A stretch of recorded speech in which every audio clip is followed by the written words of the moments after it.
أعوذ بالله من الشيطان الرجيم بسم الله الرحمن الرحيم لا يؤاخذكم الله باللغو في أيمانكم ولكن يؤاخذكم بما عقدتم الأيمان فكفارته إطعام 10 مساكين من أوسط ما تطعمون أهليكم أو كسوتهم أو تحرير رقبة فمن لم يجد فصيام 3 أيام ذلك كفارة أيمانكم إذا حلفتم واحفظوا أيمانكم كذلك يبين الله لكم آياته لعلكم تشكرون آمنت بالله صدق الله العظيم۔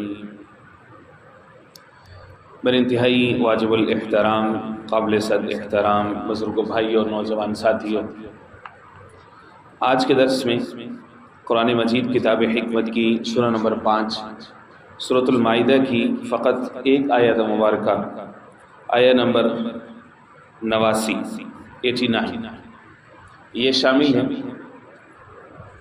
اور اس سے قبل کل کے درس میں آیت نمبر 87 اور 88 گزری، جن میں ایک نہایت اہم حکم کا بیان ہوا کہ حلال چیزوں اور پاکیزہ چیزوں کو، حلال عمل اور جائز کام کو، حلال لذت کو حرام کرنے کی اجازت کسی کو نہیں۔ یہ اتھارٹی اور یہ اختیار صرف اور صرف اللہ کا ہے۔ لہٰذا کوئی ایسی کوشش کہ اللہ کی حد کو، اللہ کے محارم کو کراس کرنا یا تجاوز کرنا، اگر ایسی کوشش ہوگی تو اس کو قرآنی اصطلاح میں اعتداء کا نام دیا گیا ہے۔ اعتداء کہتے ہیں حد سے تجاوز کرنا۔ اعتداء یا حد سے تجاوز کرنے کی 4 صورتیں علماء نے لکھی ہیں۔ فرمایا کہ یہ ہمارے لیے یعنی امت محمدیہ علیہ السلام کے لیے عبرت کا سامان ہے کہ سابقہ اقوام سے سبق سیکھیں، یہود و نصارہ سے سبق سیکھیں، مشرکین سے سبق سیکھیں کہ یہود نے جس طرح اعتداء سے کام لیا یعنی حد سے تجاوز کیا، اس کی متعدد مثالیں موجود ہیں۔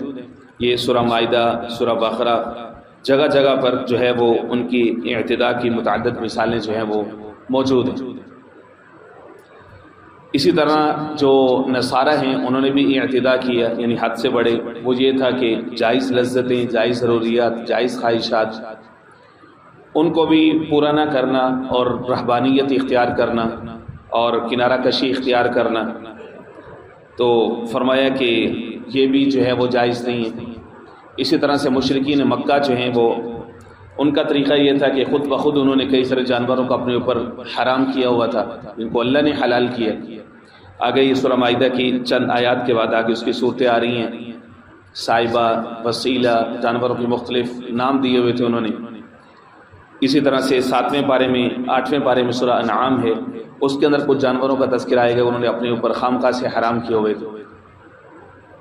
فرمایا کہ یہود و نصارہ اور مشرکین کی روش سے سبق سیکھو اور حد سے تجاوز نہ کرو۔ اعتداء کی 4 صورتیں کون سی ہیں یعنی حد سے بڑھنے کی؟ پہلی صورت تو یہ ہے کہ کسی حلال یا جائز خوراک کو، کھانے کو، یا حلال اور جائز کام کو، حلال اور جائز لذت کو انسان عقیدتاً اور عملاً اپنے لیے ممنوع قرار دے لے۔ فرمایا کہ یہ درست نہیں ہے۔ اللہ کی حدود کو قائم رکھتے ہوئے انسان اپنی لذت کو، اپنی جائز ضروریات کو، خواہشات کو پورا کر سکتے ہیں، کوئی مسئلہ نہیں۔ دوسری صورت اعتداء کی یہ ہے کہ جسم کو جان بوجھ کے اتنی کم غذا دے دی جائے، جس طرح جوگی اور جوتشی اور ہندو مذہب میں اور دیگر کچھ مذاہب میں لوگ کرتے ہیں، گویا کہ جسم کو اتنا لاغر اور نحیف کر لیا جائے تاکہ روحانی جو ہے وہ غلبہ مل سکے اور روحانی تفوق مل سکے۔ ان کو ایسا لگتا ہے کہ اگر جسم کو مناسب غذا ملی تو جسم جو ہے وہ سست پڑ جائے گا، لہٰذا روح کے اوپر جو ہے وہ یہ غلبہ پالے گا مضبوط ہونے کی وجہ سے یا طاقتور ہونے کی وجہ سے۔ فرمایا یہ بھی درست نہیں، جو انسان کے جسم کی جو ضرورت ہے وہ اس کو پورا کرے۔ ہاں فقر و فاقہ کی صورت الگ ہے کہ جتنے وسائل ہیں اس کے مطابق چلیں، کوئی مسئلہ نہیں۔ تیسری چیز یہ ہے بسیار خوری، کہ بہت زیادہ کھانا، تو یہ بھی منع ہے، کیونکہ اسلام اعتدال کا دین ہے، تو بسیار خوری یہ بھی اعتداء یا حد سے تجاوز کرنے میں آئی۔ اور چوتھی صورت یہ ہے کہ چیز تو حلال ہے، کام تو حلال اور جائز ہے، لیکن اس کے کرنے کا یا اس کے حاصل کرنے کا جو ذریعہ ہے وہ حرام اپنا لیے، جیسے کھانا ہے وہ کسی سے چھین کر کے کھا لیے، تو یہ کھانا تو اپنی ذات میں حلال ہے، یا جانور ہے اپنی ذات میں حلال ہے لیکن اس کو ذبح کرتے ہوئے غیر اللہ کا نام لیا ہے، تو اب کیا ہے کہ خارج سے اس کے اندر حرمت جو ہے وہ شامل ہو گئی ہے۔ تو یہ ہے اعتداء۔ فرمایا کہ اگر تم اللہ کی حدود میں اس طرح سے اس کو کراس کرو گے تو یہ درست نہیں ہے۔ اب ہوتا کیا ہے بعض دفعہ کہ انسان کسی حلال چیز کو اپنے اوپر منع کر لیتا ہے، حرام کر لیتے ہیں، اور ساتھ میں قسم اٹھا لیتے ہیں اس کو پکا کرنے کے لیے کہ بھائی میں آئندہ سے فلاں چیز نہیں کروں۔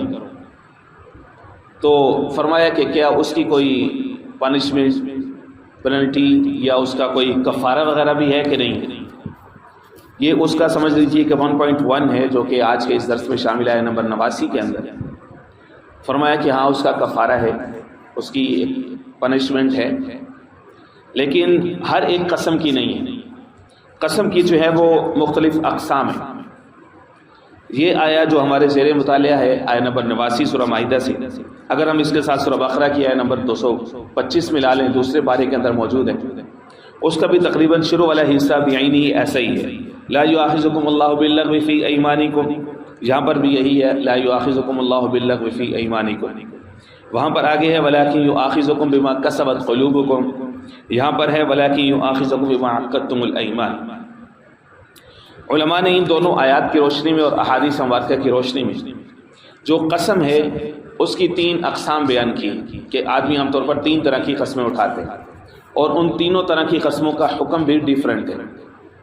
پہلی قسم ہوتی ہے جیسے لوگ بات بات قسم اٹھاتے ہیں، کچھ لوگوں کا تقیہ کلام ہی یہی ہوتا ہے، اور وہ ہر وقت اسی طرح سے بات کو شروع کرتے ہوئے قسم ہی اٹھاتے ہیں، یا جوشیلے جذبات میں آئی چلائی سن کے اس طرح سے قسمیں اٹھا لیتے ہیں۔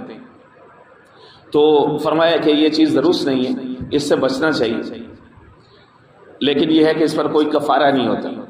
عرب کے یہاں یہ رواج ہے، ہر بات کو شروع کرتے ہوئے واللہ باللہ تاللہ، عجمیوں کو تو پتہ بھی نہیں ہوتا کہ بھئی جملے کا مطلب کیا ہے، تو وہ اللہ کی قسم اٹھا رہے تھے، واللہ واللہ باللہ، اللہ کی قسم ایسا نہیں، لا بلا واللہ نہیں، ایسا نہیں، کیوں؟ تو چونکہ اس میں اصل مقصد جو ہے وہ قسم اٹھانا، نیت اور ارادہ بھی نہیں اس میں شامل ہوتا ہے، تو اس لیے جو اس طرح کی قسم نہیں ہوتی کہ جس پر کفارہ جو ہے وہ لاگو کیا جائے۔ ہاں اس سے احتراز کرنا چاہیے، خام خواہ سے جو ہے وہ اس طرح کی اپنی زبان کو جو ہے وہ بلا ارادہ بلا نیت اپنے ذاتی معاملات میں بار بار اللہ کی ذات کو، اللہ کے نام کو بیچ میں لانا جو ہے یہ درست نہیں، لا یعنی عمل ہے۔ لوگ جو ہے وہ غصے میں جذبات میں کسی کی سن سنا کے قسمیں اٹھا رہے ہوتے ہیں۔ فرمایا من حسن اسلام المرء ترکہ ما لا یعنی، آدمی کے اسلام کی خوبصورتی یہ ہے کہ وہ لا یعنی چیزوں کو چھوڑ دے، کہ جو چیزیں بے مقصد ہیں ان کو چھوڑ دے۔ یہ ہے، اس کو کہتے ہیں جمین لغو، جمین کہتے ہیں قسم، لغو کہتے ہیں بے فائدہ، جمین لغو، اس پر کفارہ نہیں ہے۔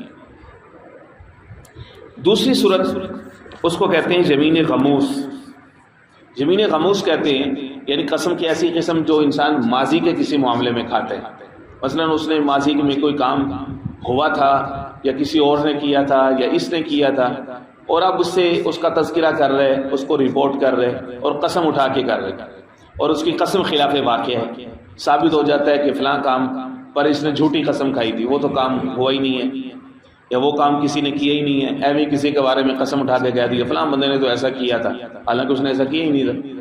یہ جمین غموس ہے، یہ سخت گناہ ہے، اگر وہ خلاف واقع اس طرح کی قسم اٹھاتے ہیں تو یہ سخت گناہ ہے۔ غموس غمسہ سے ہے جس کا مطلب ہوتا ہے ڈوب جانا، غرق ہو جانا، یہ گویا کہ انسان کو گناہ کے اندر ڈبو دیتی ہے، یہ قسم غرق کر دیتی ہے، چونکہ یہ ماضی کے کسی واقعے سے متعلق ہوتی ہے جس میں انسان کو غلط فہمی بھی ہو سکتی ہے، خطا بھی لگ سکتی ہے، تو اس لیے اس پر بھی کفارہ نہیں ہے، اس پر توبہ اور استغفار ہے کہ آئندہ سے انسان جو ہے وہ محتاط رہے کسی کام کو رپورٹ کرتے ہوئے۔ قسم کی تیسری قسم وہ ہے یمین منعقدہ.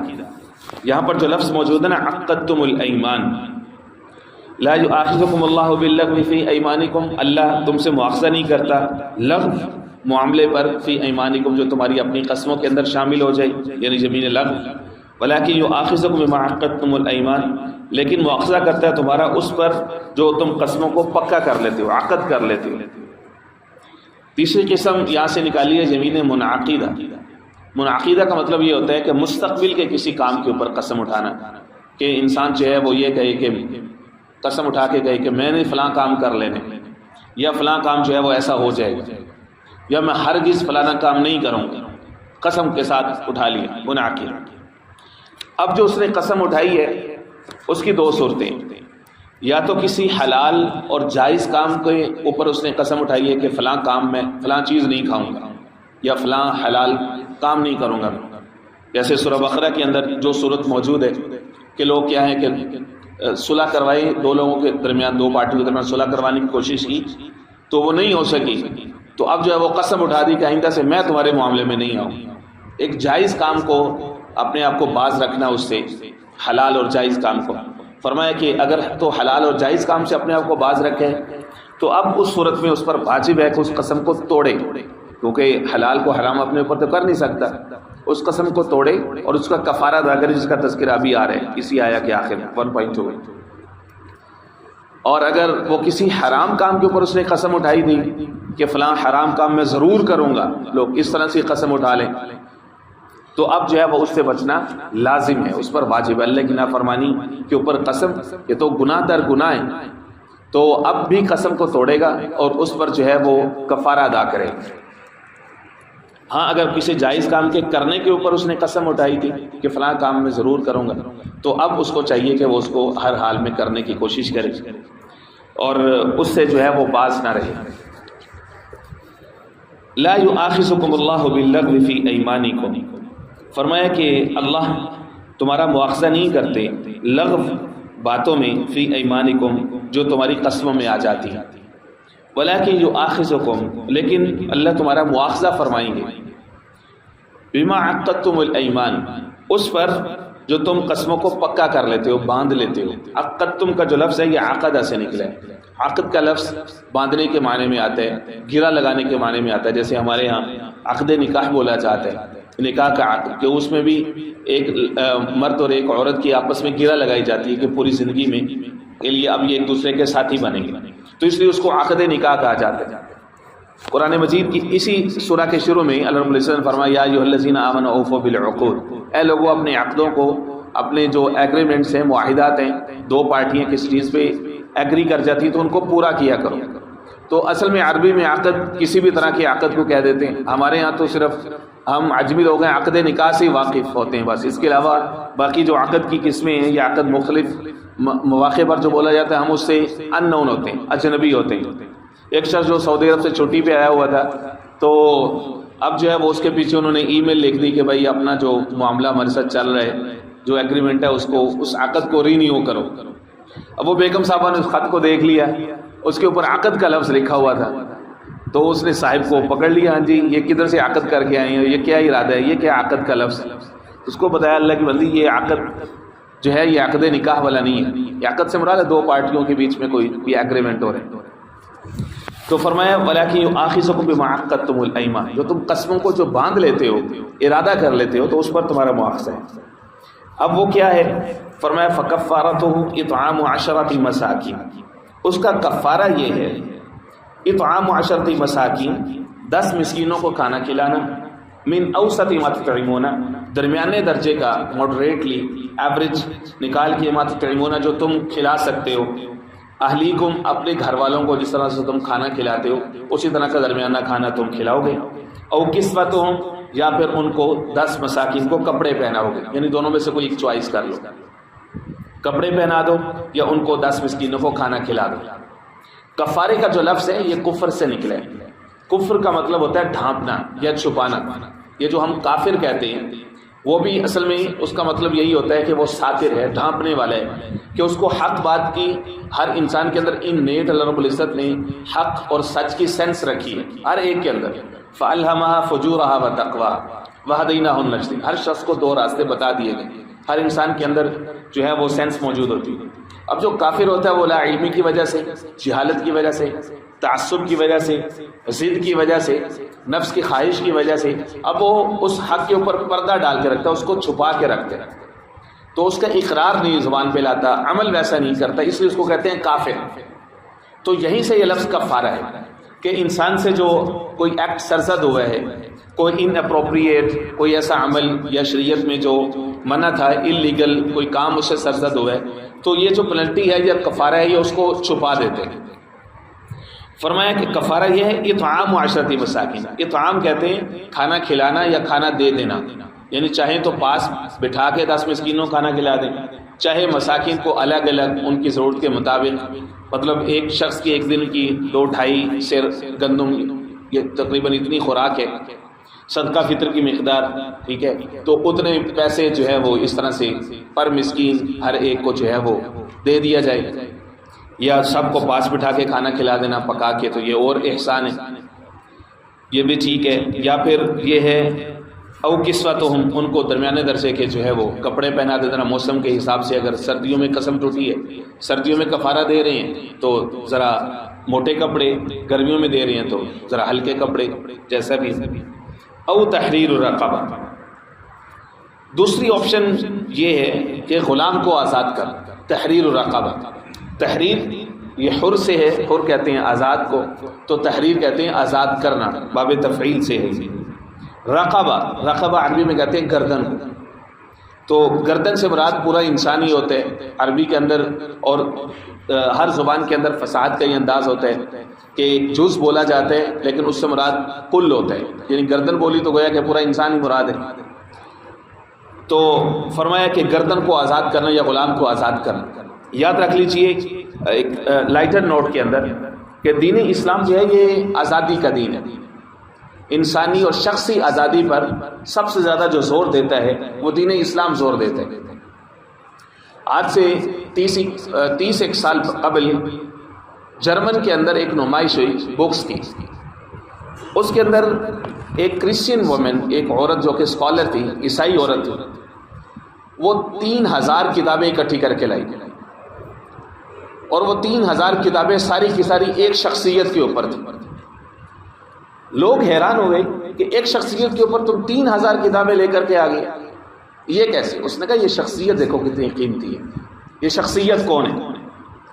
وہ شخصیت کون تھی؟ وہ سیدنا عمر فاروق رضی اللہ تعالیٰ عنہ، جن کی خلافت کے اوپر، جن کے قبول اسلام کے اوپر، اسلام کے لیے ان کی سروسز کے اوپر، اور جو انہوں نے انوویشنز کی ایڈمنسٹریشن کے اندر ان کے اوپر، اسی طرح سے جو انہوں نے ریفارمیشن لے کے آئے، جو مختلف انسٹیٹیوشنز انہوں نے اسٹیبلش کیے، ان کی اصلاحات کے اوپر انہوں نے جو مختلف محکمے بنائے تھے ان کے اوپر، اور ان کے لیے جو رولز اور ریگولیشنز ڈیفائن کیے ہوئے تھے ان کے اوپر، ان کا جو عدل تھا، جو ان کا جسٹس سسٹم تھا جو انہوں نے متعارف کروایا تھا، اس کے اوپر وہ کہنے لگی کہ مجھے ان کی ایک ادا سب سے زیادہ پسند ہے، اور وہ ادا یہ ہے کہ عمر جو تھا یہ انسانی آزادی پر یقین رکھنے والا سب سے پہلا شخص تھا میرے نزدیک، جس نے اس بات کو یقینی بنایا کہ انسان کا غلام نہ رہے.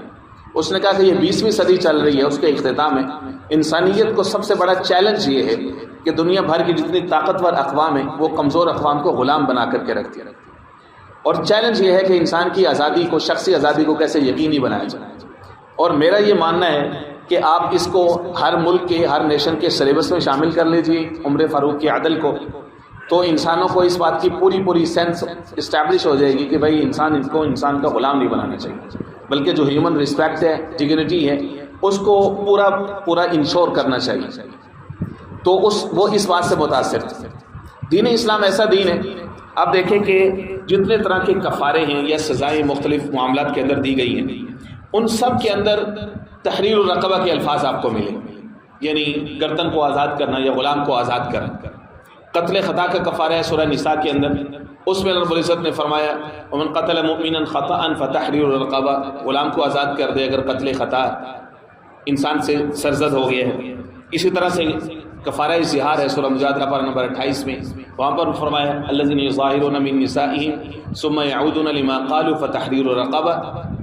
وہیں پر جو ہے وہ کفارہ صوم کا بیان ہے، وہاں پر بھی تحریر الرقبہ ہے، غلام کو آزاد کرنے۔ اسی طرح سے فرض روزہ توڑنے کا کفارہ ہے، غلام کو آزاد کرنے۔ کسی کو زخمی کرنے کا کفارہ ہے، یہ سورہ مائدہ میں چند آیات قبل وہ گزر چکا ہے، فمن تصدق بہ فہو کفارۃ اللہ، وہاں پر بھی جو ہے وہ یہی ہے، غلام کو آزاد کرنے کی آپشن موجود ہے۔ یہاں پر جو قسم توڑنے کا کفارہ ہے، یہاں پر بھی غلام کی آزادی کی آپشن موجود ہے۔ تو گویا کہ دین اسلام نے اس بات کو یقینی بنایا کہ آہستہ آہستہ کر کے انسانوں کو انسان کی غلامی سے نکالا جائے، اس بات کو یقینی بنا دیا۔ اب الحمدللہ آج کا جدید دور ہے اور انسانوں کے غلام نہیں ہے۔ یہ الگ بات ہے کہ امریکہ اور مغرب نے ایک نیا طریقہ بنایا انسانوں کو غلام بنانے کا، وہ ہے نظریاتی طور پر غلام بنانا، آئیڈیالوجیکلی، کلچرلی لوگوں کو انویٹ کرنا، پوری کی پوری قوموں کو، کہ وہ گھر بیٹھے بیٹھے ہمارے غلام بن جائیں۔ ان کا کلچر اس طرح سے کمزور قوموں کو کھا گیا ہے کہ وہ گھر بیٹھے کھاتے ان کے طرز پر ہیں، پیتے ان کے طرز پہ ہیں، ان کے یہاں نوکری کے خواب ڈھونڈتے ہیں اور ان جیسا پہنتے ہیں، ان جیسے بچوں کی تربیت کرنے پہ مجبور ہیں، ان جیسا تعلیمی نظام ہے۔ یہ کیا ہے؟ یہ غلامی ہی تو ہے، جبکہ اسلام اس سے منع کرتا ہے، ہر طرح کی غلامی سے۔ فرمایا کہ یہ ہے دوسری آپشن، غلام کو آزاد کر۔ تیسری ہے فمن لم یجد فصیام ثلاثۃ ایام، جو شخص یہ نہیں کر سکتا، یعنی نہ وہ اس کے پاس کوئی مال نہیں ہے کہ وہ غلاموں کو آزاد کر سکے، اس کے پاس مال نہیں ہے کہ وہ 10 مسکینوں کو کھانا کھلا سکے، کپڑے پہنا سکے، فرمایا جو شخص نہ پائے اپنے اندر یہ طاقت، فصیام ثلاثۃ ایام، تو اب وہ کیا کرے؟ 3 روزے رکھ لے۔ یہ جو کفارہ قسم ہے جو ابھی بیان ہو رہے ہیں اس میں، اور جو دیگر روزے ہیں، مثلا کفارہ صوم کے اندر جو روزے ہیں ان کے اندر یہ ہے کہ 2 مہینے کے لگاتار روزے ہیں، لیکن یہاں پر آپشن یہ ہے کہ لگاتار نہیں ہے، 3 روزے ہیں، اگر کسی سے قسم ٹوٹ گئی ہے تو اب کیا ہے کہ وقتاً بھی وقفے سے بھی وہ رکھ سکتا ہے، یہ رکھ سکتی ہے۔ عورت ہے تو اس کے لیے پاک ہونا ضروری ہے۔ فرمایا کہ ذالک کفارۃ ایمانکم، یہ تمہاری قسموں کا کفارہ ہے، اذا حلفتم، جب تم ان کو وہ قسمیں اٹھا چکو۔ واحفظوا ایمانکم، یاد رکھو کہ اپنی قسموں کی حفاظت کرنا تمہاری ذمہ داری ہے، اپنی قسموں کی حفاظت کو یقینی بناؤ، خام خواہ سے ان کو توڑتے نہ پھرو۔ پہلی بات تو یہ کہ اولاً قسمیں کھاؤ نہ بات پہ۔ دوسری بات یہ ہے کہ اگر کسی حلال اور جائز کام کے کرنے کی قسم کھائی ہے تو اب اس کی حفاظت یہ ہے کہ اس کو کرو۔ اگر کسی جائز کام کے نہ کرنے کی قسم کھائی ہے تو اب اس قسم کو توڑو اور اس کا کفارہ ادا کرو، یہ اس قسم کی حفاظت ہے۔ اگر کسی ناجائز کام کی کرنے کی قسم کھائی ہے تب بھی اس قسم کو توڑو، اور ناجائز کام کر کے جی میں نے قسم اٹھا لی تھی، یہ گناہ در گناہ ہے، یہ عذر در گناہ بدتر از گناہ۔ کسی کام کے لیے عذر پیش کرنا کسی گناہ کے جواز کے لیے، یہ اس گناہ سے بھی بدتر ہوتے ہیں۔ قسم سے متعلقہ جو مسائل احادیث مبارکہ میں موجود ہیں وہ میں آپ کے سامنے رکھ دیتا ہوں۔ سب سے پہلے تو جامع صحیح بخاری شریف کی روایت ہے، کتاب الایمان والنذور کے اندر سیدنا عمر فاروق رضی اللہ عنہ سے یہ روایت ہے، جس میں فرمایا ہے آقا کریم صلی اللہ علیہ وسلم نے فرمایا کہ اگر کسی شخص نے قسم کھانی ہے تو صرف اللہ کی قسم اٹھائے، غیر اللہ کی قسم نہ اٹھائے۔ اور دوسرا مسئلہ سنن نبی داؤد کی روایت سے نکلتا ہے، جس میں یہ فرمایا کہ غیر اللہ کی قسم اٹھانا یہ ایسا ہی ہے جیسے انسان شرک میں مبتلا ہو جاتا ہے۔ ہمارے یہاں یہ کلچر ہے، اٹھاؤ اپنے بیٹے کی قسم فلاں کے اوپر، اپنے باپ کے سر پہ قسم رکھو، ہاتھ پہ رکھو، ماں کے سر پہ ہاتھ رکھو، فلانا کرو، تو یہ جو ہے یہ شرک اس کو فرمایا گیا، یہ جائز نہیں ہے۔ لوگ بچوں کی قسمیں اٹھا رہے ہوتے، ایویں ہر کسی کی قسم اٹھا رہے ہوتے، قسم صرف اللہ کی۔ تیسرے نمبر پر فرمایا کہ جھوٹی قسم یہ منع ہے، جھوٹی قسم جو ہے اس کو کبائر میں سے یعنی کبیرہ گناہوں میں اس کو شامل کیا گیا ہے۔ حدیث پاک کے اندر آتا ہے کہ 4 چیزیں یہ کبائر میں سے، الشرک نمبر 1 اللہ کے ساتھ کسی کو شریک ٹھہرانا، نمبر 2 والدین کو ستانا، نمبر 3 قتل حق، اور نمبر 4 جھوٹی قسم۔ فرمایا کہ اس سے بچنا چاہیے۔ چوتھی بات یہ ہے کہ جو انسان قسم کھا لے تو حدیث پاک کے اندر آتا ہے کہ اس کی مدد کرنی چاہیے، یعنی اگر وہ کسی جائز کام کی قسم اٹھا بیٹھا ہے جذبات میں آ کے تو لوگوں کو چاہیے کہ اس کی مدد کر دیں کہ وہ اس قسم کو پورا کرے اور وہ حانث ہونے سے بچ سکے۔ اسی طرح سے 5ویں اور آخری پوائنٹ اس میں یہ ہے کہ اگر کوئی شخص قسم بعد میں کھائے کفارہ پہلے ادا کر دے تو کیا اس کا کفارہ ہو جائے گا؟ نہیں، کفارہ نہیں ہوگا۔ پہلے قسم اس کی ٹوٹے گی، حانث ہوگا، اس کے بعد جو کفارہ دے گا وہ اس کے لیے قابل قبول ہوگا۔ فرمایا کہ کذالک یبین اللہ لکم آیاتہ، اس طرح سے اللہ رب العزت کھول کھول کے بیان کرتے ہیں تمہارے لیے اپنی آیات، لعلکم تشکرون، تاکہ تم شکر گزار بن جاؤ۔ اللہ رب العزت سمعنا صحیح فرمائے، وما علینا الا البلاغ۔